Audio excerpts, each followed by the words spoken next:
mga pangyaw! Ito na naman po ang inyong lingkod, si Maria Rosario de la Peña. So ngayon, mayroon po tayong bagong recipe. Ayun, bagong recipe, opo, meron. So ayan, sa mga papangyaw po natin dyan, kung bago ka po sa aking channel, don't forget to subscribe at pakiclick nyo na rin po ang aking bell button para ma-notify kayo na every time na merong latest ang inyong pangyaw. So ayun po mga pangyaw!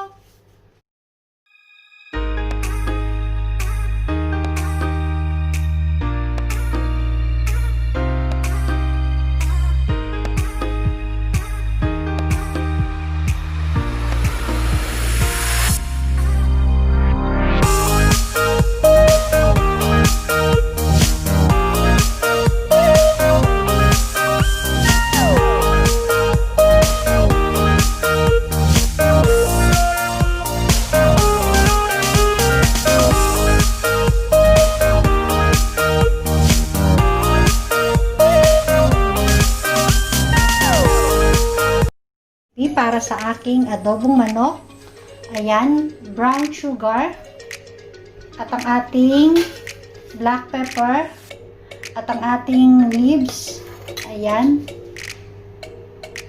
laurel kung tawagin, ayan, ang ating garlic, onion, at ang ating magic sarap, at ang ating white pepper, at syempre yung ating oil, at si vinegar nandyan, at meron din po akong oyster sauce, at ang ating soy sauce, at syempre hindi mawawala ang ating chicken. So ayan mga pangyaw ang aking ingredients para sa aking adobong manok.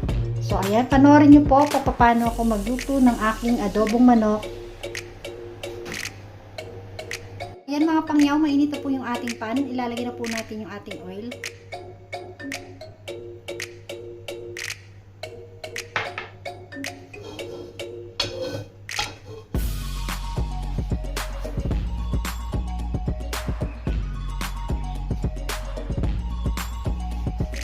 Ito na po yung ating garlic.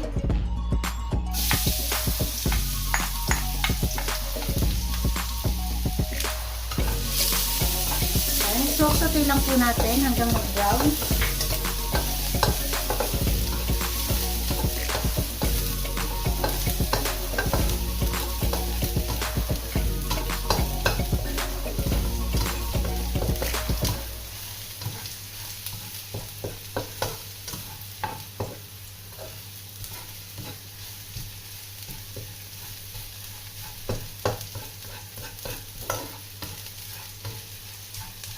Ayan, brown na po yung ating garlic.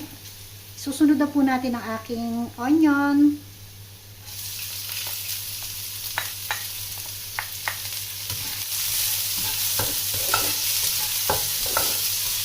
Ayan lang po natin mag-brown ang ating onion. At ang ating garlic, ayan, at the same time.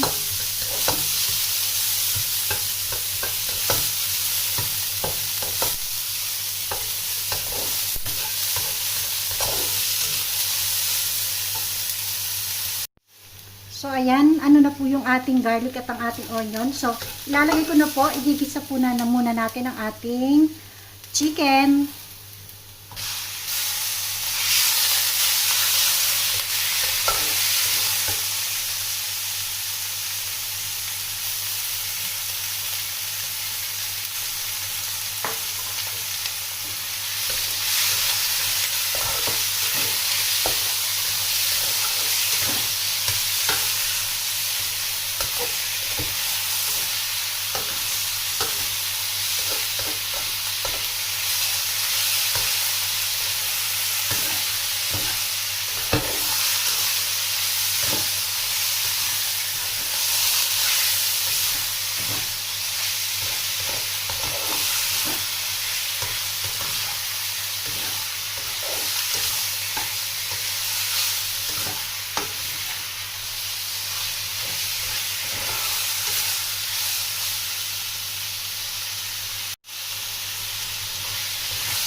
So, mag-add na po tayo ng water.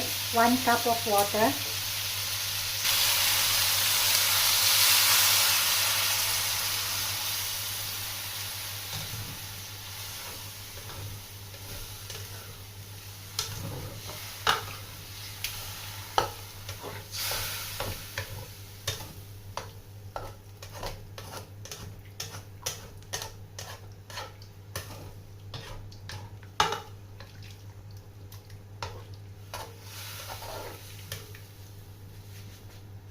Hayaan lang po natin kumulo hanggang lumambot ang ating chicken.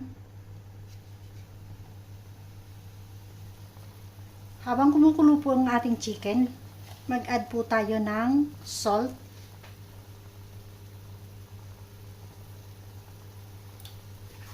At takpan lang po natin hanggang sa lumambot ang ating chicken.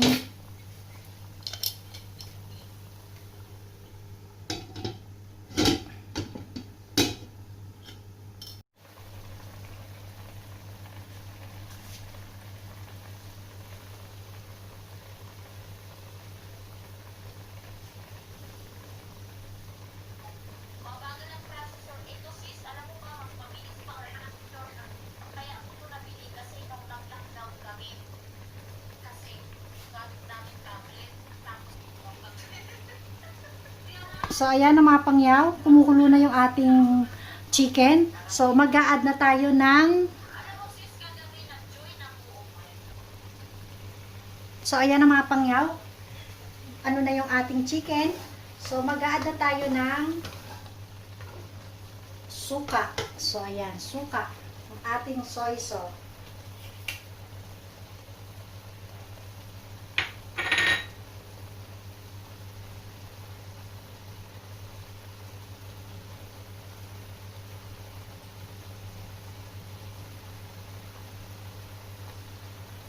So, ayan mga pangyaw.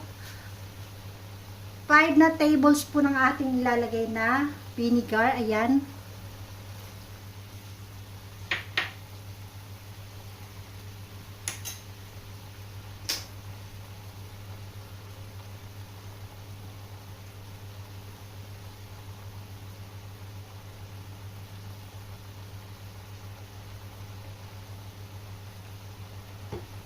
At 5 din po na tablespoon na soy sauce.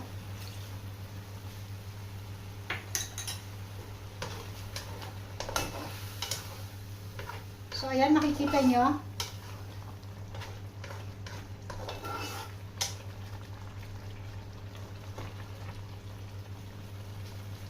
Hayaan lang po natin kumulo at huwag nyo pong tatakpan para hindi maluto yung ating vinegar. It's mean, meron pong kasabihan kapag tinakpan nyo yung ating vinegar ay hindi siya masyadong, alam niyo yon, hindi siya malimnamnam sa panlasa, parang ganun.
ayun, no, mga pangyaw, maraming pong salamat sa mga nanonood po sa aking mga video at sa aking mga new recipe. So, ayun, sa mga pangyaw po natin dyan.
Lagi lang po tayo mananalig sa Diyos na huwag tayo mawawala ng pag-asa, na walang ibibigay ang Diyos sa atin na pagsubok na hindi natin kakayanin. So, kahit pa paano, malalampasan natin. Ang problema, kakambal na yan ng tao. Hindi mawawala ng, sabi nga